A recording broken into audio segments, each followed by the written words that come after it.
តើគួររៀនជំនាញអីល្អនៅមហាវិទ្យាល័យក្មួយៗដែលប្រឡងបាក់ឌុបហើយថ្មីនេះប្រហែលជាកំពុងតែគិតថាតើគួរតែរៀនជំនាញអីល្អនៅពេលដែលប្រឡងជាប់បាក់ឌុបហើយណាបាទតាមពិតទៅជំនាញនេះក៏ល្អដែរគាត់ថាជំនាញខ្លះវាអត់ត្រូវជាមួយនឹងលក្ខណៈសម្បត្តិរបស់យើងណា personality របស់យើងវាអត់ត្រូវមួយជំនាញហ្នឹងទេពួកខ្ញុំសង្កេតឃើញមានសិស្សច្រើនណាស់ដែលគាត់ត្រូវជំនាញខុសទៅ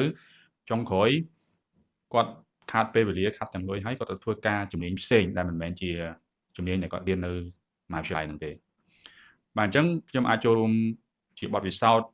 ចំណេះដឹងបាទក៏ដូចជាគន្លឹះសំខាន់មួយចំនួនក្នុងការជ្រើសរើសជំនាញបានត្រឹមត្រូវក្នុងការរៀនសូត្រខ្ញុំមានរូបមន្តមួយដើម្បីជូនក្មួយៗឲ្យរើសជំនាញបានត្រឹមត្រូវហ្នឹងគឺយើងត្រូវរើសជំនាញណាដែលយើងស្រឡាញ់យើងចង់ធ្វើទី1ទី2យើងមានសមត្ថភាពរៀនវាបាទមិនថាយើងមានទេពកោសល្យមានសមត្ថភាពអាចធ្វើវាបានបាទហើយទី3ឱកាសល្អបាទឱកាសថាទាំងបច្ចុប្បន្នទាំងទៅអនាគតហ្នឹងវាល្អណា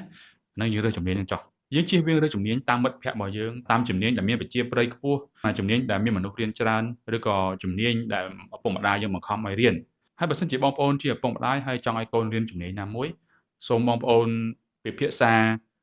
ជាមួយកូនឲ្យបានច្បាស់លាស់ហើយឲ្យកូនចូលរួមសម្រេចចិត្តដោយឆ្លងកាត់នៅចំណុចទាំង3ខាងលើដែលខ្ញុំប្រាប់មិញហ្នឹងជៀសវាងយើងឲ្យកូនរៀនជំនាញដែលឪពុកម្ដាយខ្លួនឯងចង់ប៉ុន្តែកូនគាត់អត់ចង់ហើយសម្រាប់ក្មួយៗដែលជ្រើសរើសមុខវិជ្ជាវិទ្យាសាស្ត្រសង្គមហ្នឹងការពិតទៅគឺមានជំនាញជាច្រើនដែលយើងអាចជ្រើសរៀនបាននៅកម្រិតសាកលវិទ្យាល័យហ្នឹងមានជំនាញច្បាប់សេដ្ឋកិច្ចជំនាញ business ជំនាញអប់រំជំនាញការទូតអន្តរជាតិជំនាញវិទ្យាសាស្ត្រនយោបាយនិងជំនាញផ្សេងៗទៀតតែក្មួយៗអាចរើសបានគាត់ថាជំនាញខ្លះគឺត្រូវការឲ្យក្មួយៗមានបន្ទុកគណិតវិទ្យាខ្ពស់ហើយសម្រាប់ក្មួយៗដែលជ្រើសរើសមុខវិជ្ជាវិទ្យាសាស្ត្រហ្នឹងគឺក្មួយៗអាចជ្រើសរើសជំនាញវិទ្យាសាស្ត្របានដូចជាជំនាញពេទ្យវិស្វករដូចជាមុខវិជ្ជា computer science មុខវិជ្ជាកសិកម្មនិងជាដើមចុះបើក្មួយៗជ្រើសរើសវិទ្យាសាស្ត្រសង្គមតើអាចទៅរៀនជំនាញវិទ្យាសាស្ត្របានអត់ការពិតទៅគឺយើងអាចមានឱកាស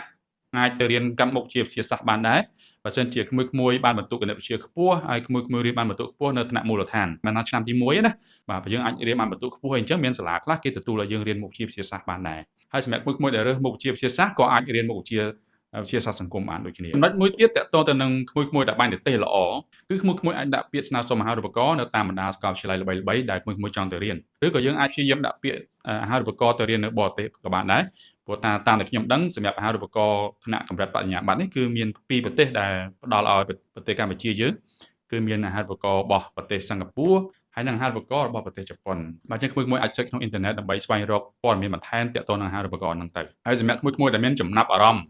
ចង់ដាក់ពាក្យអាហារូបករណ៍ទាំងក្នុងស្រុកនិងក្រៅស្រុកនេះសូមក្មួយៗខិតខំប្រឹងប្រែងដាក់ពាក្យដោយខ្លួនឯង